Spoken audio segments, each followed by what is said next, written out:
अशाच नवनवीन व्हिडिओसाठी चॅनलला सबस्क्राईब करा आणि बेल आयकॉनला क्लिक करा. कल्पना करा 19व्या शतकातला भारत.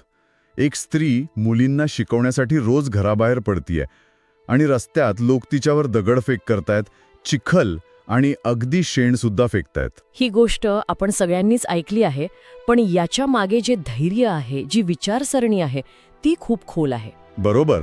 आज आपण त्याच गोष्टीच्या पलीकडे पाहणार आहोत.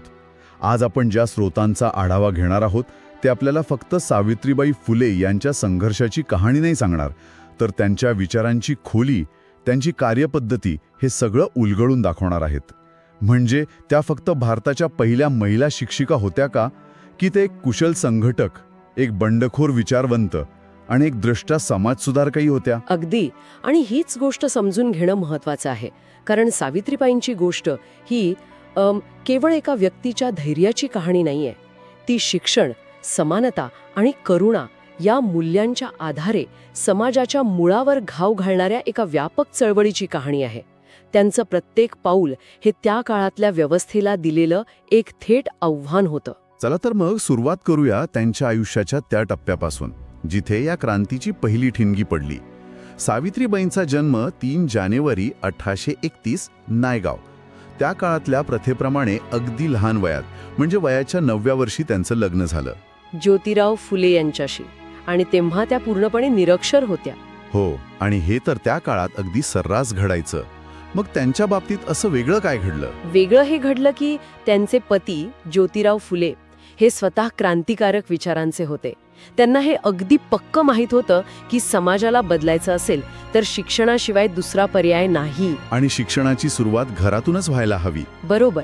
त्यांनी सावित्रीबाईंमधली शिकण्याची तीव्र इच्छा आणि त्यांची बुद्धिमत्ता ओळखली. आणि मग त्यांनी स्वतः सावित्रीबाईंना लिहायला वाचायला शिकवलं. हे पाऊल वाटतं तेवढं सोपं नव्हतं त्या काळात. अजिबात नाही. स्वतःच्या पत्नीला शिकवणं म्हणजे धर्म आणि परंपरेच्या विरुद्ध जाणं होतं. याला घरातून आणि समाजातून प्रचंड विरोध झाला असणार. म्हणजे त्यांच्या क्रांतीची सुरुवात त्यांच्या स्वतःच्या घरात, त्यांच्या स्वतःच्या शिक्षणाने झाली. पण हे शिक्षण फक्त घरापुरतं मर्यादित नव्हतं की नाही? नाही. आणि तोच तर महत्वाचा मुद्दा आहे. ज्योतिरावांनी त्यांना केवळ साक्षर नाही बनवलं, त्यांनी सावित्रीबाईंना शिक्षिका होण्यासाठीचं व्यावसायिक प्रशिक्षण घ्यायला प्रोत्साहन दिलं. अच्छा, म्हणजे फॉर्मल ट्रेनिंग. हो, अगदी. सावित्रीबाईंनी अहमदनगर आणि पुण्यात त्या काळातील सर्वोत्कृष्ट शिक्षण संस्थांमधून आपलं प्रशिक्षण पूर्ण केलं. याचा अर्थ असा की त्या केवळ शिकलेल्या नव्हत्या, तर कसं शिकवावं यात त्या पारंगत झाल्या होत्या. त्या एक प्रशिक्षित व्यावसायिक होत्या. एका निरक्षर मुलीचा भारताच्या पहिल्या प्रशिक्षित महिला शिक्षकांपैकी एक होण्यापर्यंतचा हा प्रवास, हाच मुळात एका मोठ्या सामाजिक बदलाची नांदी होता. आणि याच प्रशिक्षणाच्या जोरावर त्यांनी तो ऐतिहासिक दिवस सत्यात आणला. 1848 पुण्यातील भिडेवाड्यात सावित्रीबाई आणि ज्योतिराव यांनी मुलींसाठी देशातील पहिली शाळा सुरू केली. आणि सावित्रीबाई त्या शाळेच्या मुख्याध्यापिका आणि शिक्षिका बनल्या. पण या शाळेला विरोध तर झालाच असणार. प्रचंड विरोध झाला. सनातनी आणि उच्चवर्णीय गटांनी याला धर्म बुडवण्याचं कारस्थान ठरवलं. शाळेत जाता येताना त्यांच्यावर हल्ले व्हायचे.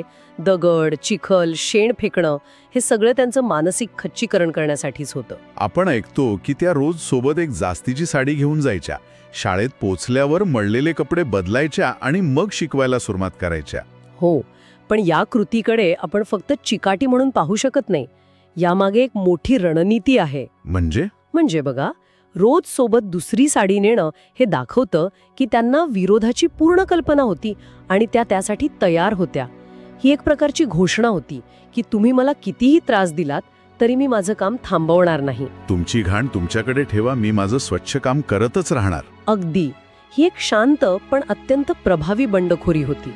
शिक्षण देणं हीच त्यांची प्रतिकाराची पद्धत होती. आणि हा प्रतिकार फक्त वैयक्तिक पातळीवर नव्हता, नाही का? कारण स्रोतांमध्ये असं दिसतं की 1851 पर्यंत फुले दाम्पत्य मुलींसाठी 3 शाळा चालवत होते. हो, 3 शाळा. आणि त्यात शिकणाऱ्या मुलींची संख्या त्यावेळच्या सरकारी शाळांमधील मुलांपेक्षाही जास्त होती. हे कसं शक्य झालं? सुरुवातीला तर त्यांना पाठिंबा नव्हता. सुरुवातीला ज्योतिरावांचे मित्र सदाशिव गोवंडे यांच्यासारख्या काही सुधारकांचा पाठिंबा होता. काही ब्रिटिश अधिकाऱ्यांनीही प्रोत्साहन दिलं.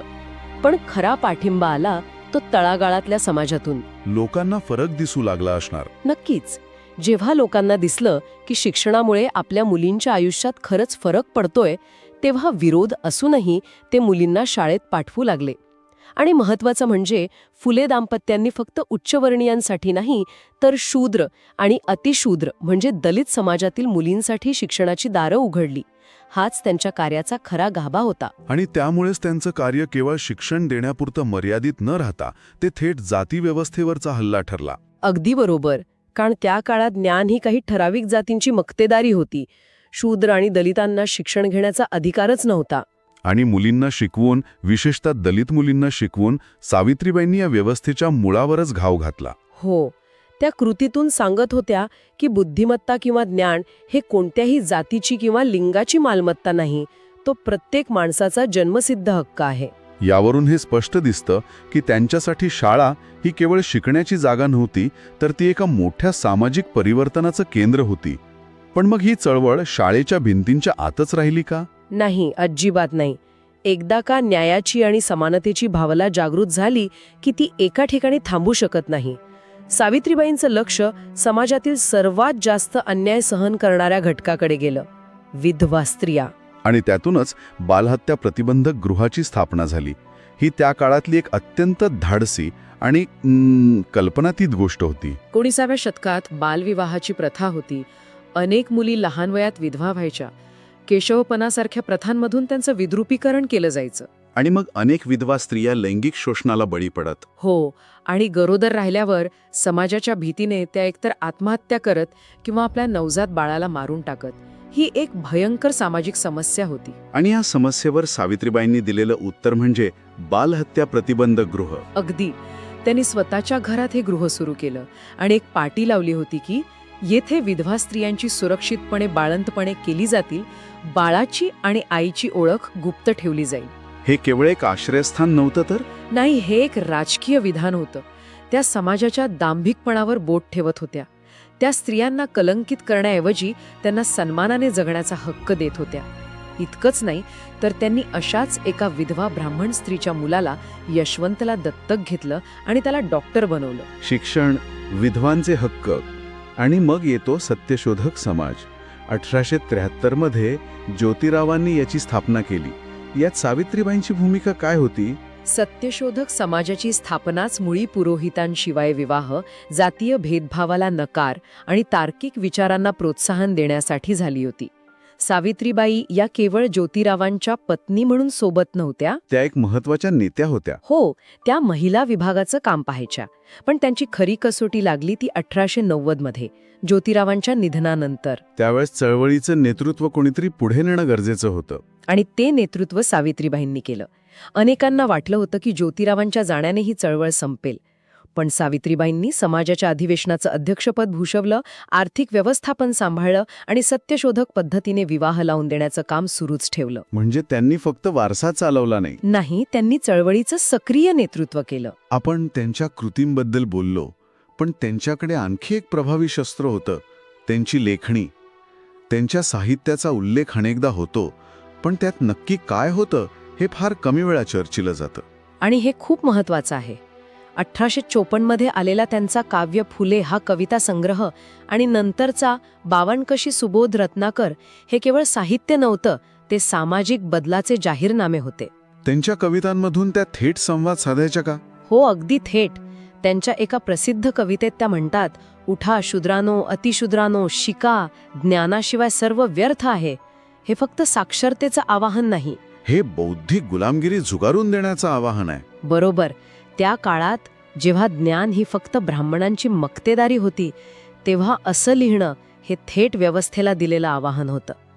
त्यांची भाषा साधी, सरळ पण खूप प्रभावी होती. शिक्षण, समाजकारण आणि साहित्य या तिन्ही आघाड्यांवर त्या एकाच वेळी लढत होत्या.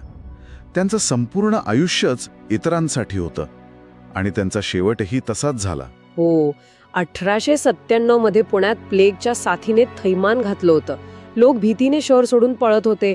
स्वतःच्या घरातले लोकही रुग्णांना स्पर्श करायला घाबरत होते. अशा वेळी सावित्रीबाई आणि त्यांचा मुलगा डॉक्टर यशवंत यांनी रुग्णांची सेवा करण्यासाठी एक दवाखाना सुरू केला. हो, आणि त्या फक्त तिथे बसून काम करत नव्हत्या. त्या स्वतः रुग्णांना पाठीवर उचलून किंवा गाडीतून दवाखान्यात आणत असत. स्वतःच्या जीवाची पर्वा न करता. अजिबात नाही.